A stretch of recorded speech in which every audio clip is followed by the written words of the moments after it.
Le film L'Emprise, The Entity, réalisé par Sidney G. Furie en 1981, est l'un des films d'horreur des plus dérangeants et les plus effrayants qui soient. Il est inspiré d'un livre de Frank De Felitta, publié en 1978. Le roman raconte de façon détaillée l'horrible expérience dont fut victime Doris Bitter, une femme qui habitait à Culver City, en Californie. Voici son histoire, relatée par différents protagonistes présents au moment des faits.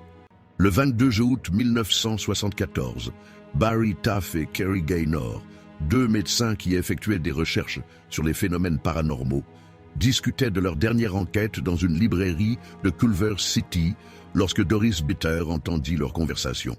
La jeune femme s'approcha d'eux et, leur expliquant que sa maison était hantée, elle les supplia de l'aider. Les chercheurs écoutèrent patiemment son histoire, qui leur parut pour le moins fantaisiste, mais ils acceptèrent néanmoins de mener une enquête par acquis de conscience. Ils ne se doutaient pas encore qu'ils allaient être les témoins de l'un des plus fameux cas de l'histoire du paranormal. Doris Bitter, McGowan de son nom de jeune fille, venait d'une famille de la classe moyenne supérieure, mais ses parents étaient tous deux alcooliques et ils n'avaient pas pu lui offrir l'enfance qu'elle espérait. À l'âge de 10 ans, Doris les avait suivis en Californie, dans le Midwest. Mais quelques années plus tard, durant son adolescence, la jeune fille avait eu une sérieuse altercation avec sa famille, qui l'avait alors reniée. Pendant des années, elle avait perdu tout contact avec eux. Puis ses parents étaient morts et tous leurs biens avaient été légués à son frère. Mère célibataire sans argent, Doris avait dû se débrouiller toute seule. La jeune femme avait enchaîné les mariages ratés, connaissant également quelques aventures qui n'avaient pas duré. Elle avait donné naissance à 4 enfants, tous de pères différents. La vie était difficile, la famille Bitter évoluait dans la pauvreté et Doris noyait souvent son chagrin dans l'alcool. Les docteurs Taff et Gaynor se rendirent au 11 547 Braddock Drive le jour même. Doris était une femme dans la trentaine, mère célibataire qui habitait avec sa fille et ses 3 fils. Sa fille avait 6 ans et ses garçons, avec lesquels elle semblait entretenir une relation conflictuelle, étaient âgés de 10, 13 et 16 ans. La maison était miséreuse. Elle avait même été condamnée à 2 reprises par la ville et les conditions de vie de la famille Bitter étaient sordides. Lorsqu'ils pénétrèrent à l'intérieur, les enquêteurs ressentirent une étrange sensation de surpression dans les oreilles. Doris leur expliqua que peu de temps après leur installation dans la maison, elle avait entendu taper à la porte. Lorsqu'elle avait ouvert, elle avait été surprise de voir une vieille femme mexicaine se tenir dans l'entrée. Elle avait peut-être dans les 70 ou 80 ans et elle semblait sinistre. La femme lui avait déclaré « Vous devez partir d'ici. Je vivais ici autrefois dans cette ancienne maison, du temps où c'était une ferme et où j'étais une petite fille. Il y a quelque chose de très mauvais ici. Cet endroit est hanté. Vous devez partir. » Puis la vieille femme s'était éloignée sans plus d'explication, ce qui avait particulièrement agacé Doris et son fils aîné. Les premiers phénomènes avaient commencé quelques mois plus tard. Elle ignorait si cette visite avait un lien avec ce qui leur arrivait, mais les enquêteurs en prirent bonne note. Tous les enfants avaient vu ou entendu des choses dans cette maison, des choses qui n'avaient rien d'habituel. L'un des garçons avait été giflé par une main invisible. Un autre avait buté contre une entité dans le couloir. Et tous connaissaient l'esprit qui rôdait dans la maison, qu'ils surnommaient Monsieur Who's It. Ils expliquèrent au docteur Taff qu'il l'avait aperçu à de nombreuses reprises et qu'il était responsable d'un grand nombre de phénomènes. L'homme se présentait sous une forme semi-solide. Il mesurait au moins 1,80 m et tous les enfants pouvaient le décrire avec une remarquable précision. De plus, chacune de leurs descriptions correspondait à celle des autres et ils donnaient des détails déjà relevés dans d'autres cas de hantise qu'ils n'auraient pas pu inventer. Complétant leurs propos, Doris expliqua qu'elle était victime d'attaques de la part de 3 entités qui la battaient, et pire encore. Parfois, les 2 plus petites la maintenaient pendant que la 3e la violait. Ces agressions lui laissaient fréquemment des marques sur le corps, des contusions aux cuisses et à la gorge qui étaient d'ailleurs visibles. En écoutant la jeune femme, les 2 hommes pensèrent que ses parents l'avaient maltraitée durant son enfance, qu'elle avait subi plusieurs relations abusives avec des hommes, ce qui expliquait probablement les profonds traumatismes dont elle semblait souffrir. De plus, il y avait des tensions évidentes entre les 3 garçons et leur mère, surtout avec l'aîné qui semblait plein de ressentiment envers elle, et l'ambiance était extrêmement tendue. Dès qu'ils sortirent de la maison, les enquêteurs, pensant qu'elle avait perdu l'esprit, se mirent à rire. Ils avaient accepté d'écouter son histoire, mais maintenant qu'ils l'avaient entendue, ils allaient lui conseiller de consulter un psychiatre. Cependant, quelques jours plus tard, Doris appela Kerry Gaynor, lui affirmant que des amis étaient venus lui rendre visite et qu'ils avaient été témoins d'une apparition. En apprenant cette nouvelle, les enquêteurs, qui espéraient pouvoir assister, eux aussi, à quelques phénomènes, décidèrent d'y retourner. En rentrant dans la maison, ils remarquèrent une nouvelle fois une étrange pression dans leur oreille interne, mais également une forte odeur de pourriture. Puis, en pénétrant dans la chambre de Doris, ils s'aperçurent que la pièce était étrangement froide, et peu de temps après, les premières manifestations commencèrent à se produire. De petits éclats de lumière, très brefs, apparurent. Les deux hommes tentèrent alors de les prendre en photo, mais ils étaient si rapides qu'ils ne purent les capturer, ni avec leur Polaroid et avec la caméra 35 mm qu'ils avaient apportée. Un peu plus tard, alors que le docteur Gaynor parlait avec le fils aîné de Doris, celui de 16 ans, debout dans la cuisine, la porte inférieure d'une armoire s'ouvrit brusquement et une casserole en sortit en volant, projetée à plus d'1 mètre du meuble. Craignant une supercherie, le chercheur fouilla immédiatement le buffet, mais personne n'était caché dedans et il n'y avait rien d'anormal. Lors de cette visite, l'une des amies de Doris, une certaine Candy qui se disait médium, était également présente. À un certain moment, elle appela les enquêteurs, criant qu'elle sentait une présence dans la chambre, et immédiatement, les docteurs Taff et Gaynor coururent vers elle. Soudain, de petites lumières apparurent, et la médium s'écria « Le fantôme est dans l'angle !» Visant le coin de la pièce, les deux hommes prirent une photo. Mais elle semblait complètement ratée, blanchâtre et sans grand intérêt. La jeune femme cria une nouvelle fois « Il est dans le coin !» Mais de nouveau, le cliché sortit flou. À ce moment-là, pensant que l'appareil ne marchait pas, le docteur Gaynor prit une photo de contrôle, qui se révéla parfaitement normale. Brusquement pris d'un doute, il demanda à Candy si le fantôme avait disparu, et la jeune femme lui répondit par l'affirmative. Quelques secondes plus tard, il prit une seconde photo, et elle se révéla parfaite. Soudain, la médium s'exclama « Il est juste en face de mon visage !» Visant Candy, les deux hommes s'empressèrent de prendre un nouveau cliché, et le résultat fut sidérant.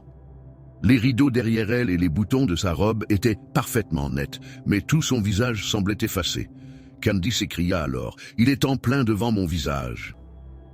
Étonnamment, son visage était à nouveau effacé, mais les détails de le reste de l'image restaient visibles.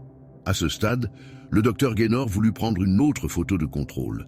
Il demanda à la médium de le prévenir quand le fantôme serait parti, et quand elle le lui dit, il prit un cliché. Il était impeccable.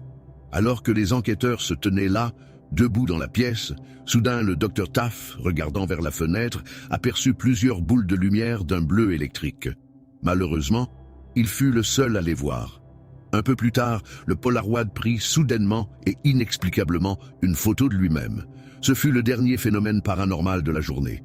Lors de leur troisième visite, les docteurs Taff et Gaynor amenèrent une photographe professionnelle avec eux et ils s'installèrent dans la chambre, qui était particulièrement malodorante.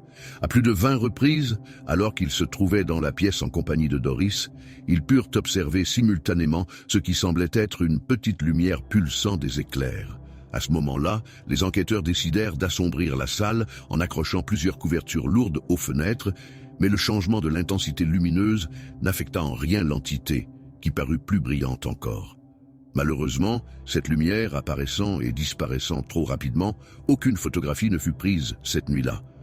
De nombreuses personnes s'étaient déplacées pour assister à la 4e nuit d'observation et bientôt des lumières apparurent, différentes de celles que les docteurs Taff et Gaynor avaient vues lors de leur dernière visite.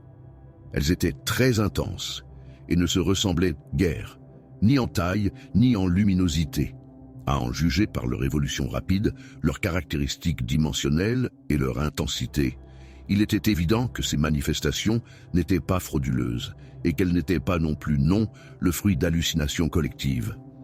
Malgré les 3 appareils qui photographièrent en permanence les apparitions, seuls 2 clichés révélèrent quelque chose de significatif. Sur le premier, une petite boule de lumière volait dans un coin de la pièce et le second semblait montrer une comète traînant une queue derrière elle. Il leur sembla également distinguer des visages et des silhouettes sur les photos d'une porte de placard coulissante. Mais les enquêteurs trouvèrent les images très subjectives et ils ne poussèrent pas plus loin les analyses. Leur 5e visite fut probablement la plus spectaculaire. Les docteurs Taff et Gaynor, aidés par quelques collègues de l'université, avaient apporté avec eux un éclairage spécial, des caméras ainsi que de l'équipement audio, et ils avaient décidé de commencer par une séance dans la chambre de Doris. Comme certains pensaient que les murs de la pièce, qui étaient recouverts d'une peinture écaillée et inégale, risquaient de créer de fausses images sur les photographies, ils recouvrirent les murs de planches noires qu'ils numérotèrent. Quand tout fut enfin prêt, des assistants se placèrent à l'entrée de la chambre, et plus personne ne put y rentrer ni en sortir. Le docteur Taff demanda alors à Doris de provoquer les entités, et les résultats ne se firent pas attendre. Très vite, des lumières apparurent tout autour de la pièce, et le docteur Gaynor tenta de communiquer avec elles. Il leur demandait de clignoter un certain nombre de fois sur tel ou tel panneau du mur, et les lumières, allant se placer près du panneau indiqué, clignotaient exactement comme il le leur avait demandé. À ce moment-là, les chercheurs, comprenant qu'ils communiquaient avec quelque chose d'intelligent, devinrent très excités. Cependant, le docteur Gaynor se demandait toujours si quelqu'un n'avait pas trouvé le moyen, en projetant des lumières sur les murs, de produire ce phénomène extraordinaire. Alors, afin d'éliminer tout risque de tricherie, il demanda aux entités de se détacher du mur, et soudain, une lumière sortit tout droit de la paroi et vint flotter au centre de la pièce. Elle se mit alors à tourner encore et encore, s'étendant simultanément dans différentes. Le spectacle était extraordinaire. D'une manière étrange, sur les photos prises lors de cet événement, aucune des lumières, dont les couleurs s'étalaient du jaune verdâtre au blanc, n'était visible. L'image montrait des arcs de lumière qui passaient au-dessus de la tête de Doris. Pourtant, il n'avait jamais vu d'arc, juste des boules de lumière. Après le départ de l'équipe, les planches collées au mur furent retirées. Il fut alors suggéré que la chaleur avait peut-être affaibli le ruban adhésif, mais de la peinture et du plâtre avaient été arrachés, et ils étaient restés collés aux bandes. Différents scénarios furent alors envisagés, mais personne ne sut jamais qui avait enlevé ces planches, ni pour quelle raison. 5 jours plus tard, commença la 6e session, et la plupart des manifestations furent identiques à la précédente. Néanmoins, à plusieurs reprises au cours de la soirée, commença à se former la silhouette tridimensionnelle d'un très grand homme musclé, dont les épaules, la tête et les bras furent aisément discernables par les 20 personnes présentes. Aucun trait de son visage n'était perceptible. Selon le docteur Gaynor, nous avons vu la tête prendre forme, puis les épaules. La lumière s'est étirée vers le sol jusqu'à ce qu'il devienne une silhouette humanoïde lumineuse d'un blanc verdâtre. Ensuite, il a disparu, comme si quelqu'un avait tiré sur la prise. Il n'a pas disparu lentement, il s'est juste dissipé. Tout le monde était effrayé et silencieux après avoir vu ça. Après avoir vu l'apparition, Jeff et Craig, 2 membres de l'équipe, s'évanouirent et furent transportés hors de la chambre. Ce soir-là, les lumières étaient si intenses qu'elles éclairaient les nouvelles planches qui recouvraient les coins de la chambre. Les vêtements des personnes dans la pièce étaient éclairés par ces lumières, qui se réfléchissaient sur les montures et les verres en aluminium des appareils photographiques. Lors de leur 7e visite, Doris et 2 de ses fils signalèrent de nouveaux phénomènes télékinésiques et la jeune femme montra une grosse ecchymose sur son bras, expliquant qu'elle avait été frappée par un candélabre. Pour assister à cette séance, les chercheurs avaient amené Thelma Ross, la chef de leur laboratoire, ainsi que de nombreux psychiatres avec eux, mais il n'y eut que quelques lueurs assez pâles. Cependant, à un moment donné, le docteur Gaynor suggéra à la présence dans la maison, quelle qu'elle soit, de démontrer sa force en enlevant à nouveau les planches sur les murs, mais cette fois en leur présence. Dans les 5 secondes qui suivirent, plusieurs des planches furent brusquement arrachées, atterrissant directement sur la tête de Doris et la frappant au visage. De la position où ils se trouvaient, les docteurs Gaynor et Taff pouvaient observer très nettement la bande adhésive se décoller alors que les panneaux étaient comme tirés par des mains invisibles. La dernière nuit d'observation eut lieu pour Halloween 1974. Les manifestations furent les mêmes que lors des précédentes séances, mais de faible intensité. Cependant, au cours de ces visites, le docteur Taff avait néanmoins remarqué un détail amusant. Lorsque le fils aîné écoutait certains disques de hard rock, comme ceux de Black Sabbath ou d'Uriah Heep, alors brusquement, les activités s'intensifiaient. Certaines chansons semblaient perturber le poltergeist, surtout celles qui parlaient de démons ou du diable. Lorsqu'il les passait, les lumières et les orbes s'intensifiaient étrangement. S'ils ne pouvaient plus nier l'authenticité des manifestations, les docteurs Taff et Gaynor se posaient tout de même une question. Les traces de coups qui apparaissaient sur Doris étaient-elles vraiment l'œuvre d'une entité surnaturelle ?